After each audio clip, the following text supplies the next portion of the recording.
The mahogany conference table in my uncle's law office had been set up like a corporate tribunal. I walked into the sterile room to find my entire family arranged in what could only be described as an intervention formation. Uncle Marcus sat at the head like a judge, my parents flanked him like prosecutors, and my cousins served as the jury. I'm Isabella Torres, though my family had taken to referring to me as our niece who's having some struggles at their social gatherings. At 28, I was apparently the family disappointment for choosing to build a tech company instead of following their traditional path into law, medicine, or finance. Isabella, thank you for coming, Uncle Marcus said, gesturing to the single chair facing the assembled group. His corner office overlooked downtown, all glass and steel, a monument to the success he'd built with Torres and Associates, the family law firm. I settled into the chair, noting how they'd positioned me like a defendant facing judgment.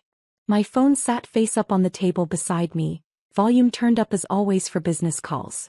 In 3 hours I had a board meeting with my investors. In 6 hours the biggest announcement of my career would go live. But they saw my casual clothes and assumed crisis. We asked you here because we're concerned, my mother Elena began, her perfectly manicured hands folded like she was delivering bad news. About your startup, about your future, about these risky decisions you've been making. My father Carlos nodded gravely from his seat. Mija, we've been patient. We understood you needed to explore this tech phase. But it's time to face reality. Tech phase. That's what they called Quantum Dynamics, the artificial intelligence company I'd founded 4 years ago. They saw me working from coffee shops and assumed I was playing entrepreneur while burning through savings. My cousin David leaned forward, his Harvard law ring catching the afternoon light. The numbers don't lie, Isabella. Small tech startups have a 90% failure rate. It's not personal, it's just statistics. And the market is saturated, added my cousin Maria, fresh from her MBA program. AI companies are a dime a dozen now. Without serious backing or connections, it's almost impossible to break through. If only they knew that quantum dynamics had quietly revolutionized machine learning for 3 of the world's largest tech corporations. But they heard artificial intelligence and thought I was building chatbots in my apartment. Uncle Marcus stood up, assuming his courtroom stance. We've arranged this meeting because tough love is sometimes necessary. Your startup is clearly failing and it's time to cut your losses. The irony would have been funny if it weren't so painful. The family that prided itself on logic and evidence had never bothered to research what I actually did. They saw me decline their job offers and assumed desperation.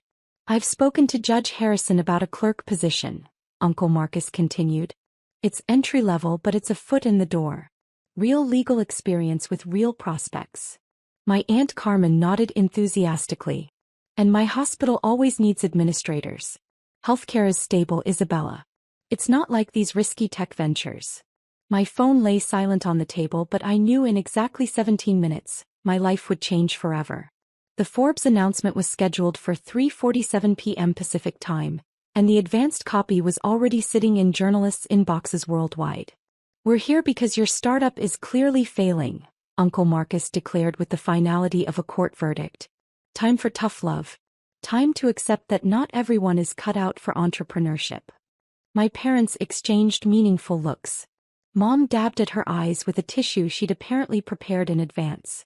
We've discussed this as a family, Dad said softly. We're prepared to help you transition back to a more stable career path. Cover your apartment for a few months while you get back on your feet. Back on my feet. I bit back a smile, thinking about the $847 million in venture funding sitting in Quantum Dynamics accounts, or the acquisition offers I'd been declining for the past 6 months. The tech bubble is bursting, David added helpfully. Anyone with sense is getting out now before it gets worse. Maria pulled out her tablet, displaying charts and graphs. I did a market analysis. AI startups are dropping like flies. The smart money is moving to traditional sectors. They'd done a market analysis of an industry they didn't understand, looking for a company they'd never properly researched, reaching conclusions that would be hilarious if they weren't so wrong. Isabella, Uncle Marcus said, sitting back down and leaning forward with practiced sincerity. We love you. That's why we're doing this. Sometimes family has to step in when someone can't see their situation clearly. My phone rang. The sharp tone cut through the intervention like a knife. Everyone turned to look at the device vibrating against the mahogany table. I glanced at the caller ID and smiled slightly. Right on schedule. Excuse me, I said politely. I should take this. Isabella, Uncle Marcus protested. We're in the middle of a serious conversation. So am I replied, answering the call and putting it on speaker. This is Isabella Torres. Miss Torres. This is Jennifer Walsh from Forbes magazine. The voice filled the room with crystalline clarity. I'm calling with the most exciting news. Congratulations. You've made the Forbes billionaire list for 2024. The room went dead silent. Every face around the table froze in identical expressions of shock. Uncle Marcus's mouth fell open. Mom's tissue fluttered to the floor. David's Harvard ring clinked against his water glass as his hand trembled. Based on our independent valuation of quantum dynamics and your personal holdings, Jennifer continued, oblivious to the drama she was causing, we've assessed your net worth at $3.2 billion, making you the youngest Latina billionaire in American history. I watched my family's faces cycle through confusion, disbelief, and slowly dawning comprehension. The story goes live in 15 minutes, Jennifer added. We've already received calls from 3 major networks requesting interviews. Your assistant said to coordinate through you directly. Thank you, Jennifer, I said calmly. I'll have my PR team send over the official photos and background materials within the hour. Wonderful. And Ms. Torres? Our readers are particularly excited about the exclusive on your AI breakthrough. The applications for autonomous vehicles alone could reshape entire industries. The technology speaks for itself, I replied, watching Uncle Marcus grip his desk as if the world had tilted. I appreciate Forbes recognizing the potential. Of course. We'll speak soon about the cover story feature. Congratulations again, Ms. Torres. This is extraordinary. I ended the call and looked around the table at their stunned faces. Sorry about that, I said conversationally. You were saying something about my failing startup? Uncle Marcus opened and closed his mouth several times before managing to speak. Billionaire list? 3.2 billion, I confirmed. Though that's based on Friday's valuation. The acquisition offers I've been fielding could push it considerably higher. Mom's hands flew to her throat. Acquisition offers? I pulled out my phone and scrolled through my emails. Microsoft, Google, Apple, and Tesla have all submitted formal proposals in the past month. Tesla's offer alone was $4.7 billion for a 60% stake. David's Harvard confidence had completely evaporated. But you work from coffee shops. You drive that old Prius. I work from coffee shops because I prefer the energy to corporate offices. I drive a Prius because it's environmentally responsible and gets excellent gas mileage. I stood up, straightening my jeans and hoodie. I also happen to own the building that houses 3 of those coffee shops, plus a portfolio of renewable energy investments worth approximately $400 million. The silence stretched on until Maria found her voice. The market analysis. I said AI startups were failing. Some are, I agreed. The ones built on hype without substance. But quantum dynamics holds 47 patents on machine learning algorithms that will power the next generation of autonomous systems. Our technology doesn't just predict market trends, it creates them. Uncle Marcus slumped back in his chair, his authority deflating like a punctured balloon. Isabella, we had no idea. No, you didn't. Because you never asked. I walked to his floor-to-ceiling windows, looking out at the city skyline that would soon include buildings owned by one of the companies courting my technology. You saw a young woman working unconventionally and assumed failure. You heard startup and thought risky venture, instead of revolutionary technology. My phone buzzed with a text from my assistant. 3 more interview requests, including 60 minutes. Also, the mayor's office called about the Economic Development Council position. I showed them the message. The mayor wants me to head the city's technology initiative. Something about attracting more innovation to the region. Carlos found his voice first. Mija, we were just trying to help. Help. I turned back to face them. You staged an intervention without researching my company. You offered me entry-level positions while I was building billion-dollar technology. You assumed failure based on appearance rather than evidence. Aunt Carmen spoke up hesitantly. But you never told us how successful you were. Would you have believed me? Or would you have assumed I was delusional? I sat back down, facing the tribunal that had suddenly become an audience. Besides, I thought actions spoke louder than words. Apparently I was wrong. My phone rang again. This time the caller ID showed Goldman Sachs. "Excuse me," I said, answering and putting it on speaker again. "Isabella Torres speaking." "Ms. Torres, this is Patrick Chin from Goldman Sachs Private Wealth Management. We've been following the Forbes announcement, and we'd like to discuss managing your portfolio transition. With holdings of this magnitude, you'll need specialized strategies for tax optimization and investment diversification." "Thank you, Patrick. Have my assistant schedule something for next week. We'll need to discuss the foundation planning as well." "Absolutely. Congratulations on this remarkable achievement, Ms. Torres. We look forward to working with you." I ended the call and looked at my family. "Foundation planning. I'm establishing the Torres Innovation Foundation to fund STEM education for underrepresented students. Initial endowment will be $200 million. The number hit them like a physical blow. Maria actually swayed in her chair. $200 million, she whispered. "Education was always important to this family," I said simply.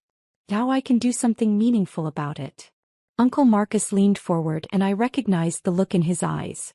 It was the same expression he used when preparing to negotiate a settlement. "Isabella, clearly we misunderstood your situation. But now that we know what you've built, we should discuss how the family can support you." "Support?" I raised an eyebrow. "Like offering me clerk positions and hospital administration jobs?" He had the grace to look embarrassed. "We could be helpful in other ways. Legal counsel, financial planning, family connections." "I have excellent legal counsel, thank you. Cravath, Swain and Moore handles my corporate work, and I have specialized IP attorneys for the patent portfolio." I stood up again, gathering my things. "As for family connections, I'm building my own network based on innovation rather than tradition." My phone buzzed with another call. This time I just glanced at the screen before declining. "Sorry, that was 60 minutes.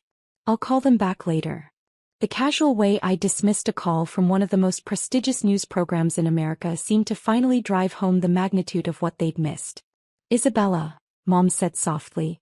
"What happens now? With us, I mean." I looked around the table at these people who'd raised me, guided me, and ultimately underestimated me so completely. "Now we learn what family really means," I said quietly. "Not people who assume the worst when they don't understand. Not people who offer help they think you need instead of asking what you've actually built. But people who support each other based on love rather than judgment." David spoke up hesitantly. "How do we do that?" I smiled for the first time since entering the room. "You could start by asking about my work. What quantum dynamics actually does. What problems we're solving. What impact we're having on the world. And we could stop assuming you need our guidance," Uncle Marcus added with something that might have been humility. "That would be refreshing." I walked toward the door, then paused. "By the way, the judge position and hospital administration job? I appreciate the thought, but I'm a bit busy reshaping the global technology landscape." As I reached for the door handle, my phone rang one more time. The caller ID made me smile. "This should be interesting," I said, putting the call on speaker. "Isabella. This is the President's Science Advisor. We've been following your work with artificial intelligence applications for climate modeling. The President would like to discuss appointing you to the National Science Foundation Board. Are you available for a call with the White House tomorrow?" I looked back at my family's stunned faces one more time. "Let me check my calendar and get back to you. I might have some time between the Forbes photo shoot and the Senate subcommittee hearing on AI regulation." "Perfect. We'll coordinate with your staff. Congratulations on the remarkable recognition, Ms. Torres. The country needs innovators like you in leadership positions." After I ended the call, the silence stretched for a full minute. Finally, Uncle Marcus spoke. "Senate subcommittee? They want my input on regulating artificial intelligence development. Apparently, when you hold patents that could reshape multiple industries, lawmakers want to understand the implications." I opened the door, then turned back one last time. "Sunday dinner at Mom and Dad's house this week?" Mom nodded eagerly. "Of course, Mija. Good. But no more interventions. No more assumptions. Just family dinner where we talk about what we're actually doing with our lives." "And Isabella?" Dad called after me. "We're proud of you. We should have said that first. I smiled genuinely. Thank you, Dad. That means more than you know. 6 months later, I sat in the executive conference room of Quantum Dynamics' new headquarters, a gleaming tower that had become a landmark in the city's skyline. Through the floor-to-ceiling windows, I could see construction beginning on the Torres Innovation Center, a collaboration between my foundation and the local university. My assistant knocked on the door. Your family is here for the board meeting. I looked up from the acquisition proposal I'd been reviewing. Tesla had increased their offer to $6.2 billion, but I was leaning toward the partnership model instead. More impact, more control, more fun. Send them in. Uncle Marcus entered first, carrying a legal briefcase but looking far less authoritative than he had 6 months ago. He was followed by David and Maria, both of whom had joined my legal and strategy teams respectively. Mom and Dad brought up the rear, grinning like proud parents at a graduation ceremony. How are the preparations going? Mom asked, settling into the chair beside me. The Senate hearing went well. 3 committees want to adopt our regulatory framework recommendations. I pulled up the news coverage on the conference room screen. And the foundation awarded its first round of scholarships yesterday. 200 students starting STEM programs this fall. David leaned forward with genuine interest. What about the autonomous vehicle partnership? Signed this morning. Tesla, Ford, and Toyota are licensing our core algorithms. The first fully autonomous cars should hit the market within 18 months. Maria smiled. The market analysis I did 6 months ago aged well, didn't it? Like milk, I agreed, laughing. But you've learned to research industries before analyzing them. Uncle Marcus opened his briefcase and pulled out a thick contract. The foundation bylaws are ready for your review. I have to say, creating a legal framework for $500 million in annual giving is incredibly complex. But worth it, Dad added. When I see those scholarship recipients, I understand why you built all this. My phone buzzed with a familiar notification. Another Forbes alert, this time about the 40 under 40 list I'd apparently made as well. I showed them the screen. Number 1, Mom read proudly. Our daughter, number 1 on the Forbes 40 under 40. Our niece, Uncle Marcus corrected with a smile. The one who was clearly failing 6 months ago. I stood up, walking to the window that offered a panoramic view of the city I was helping to transform. You know what I learned from that intervention?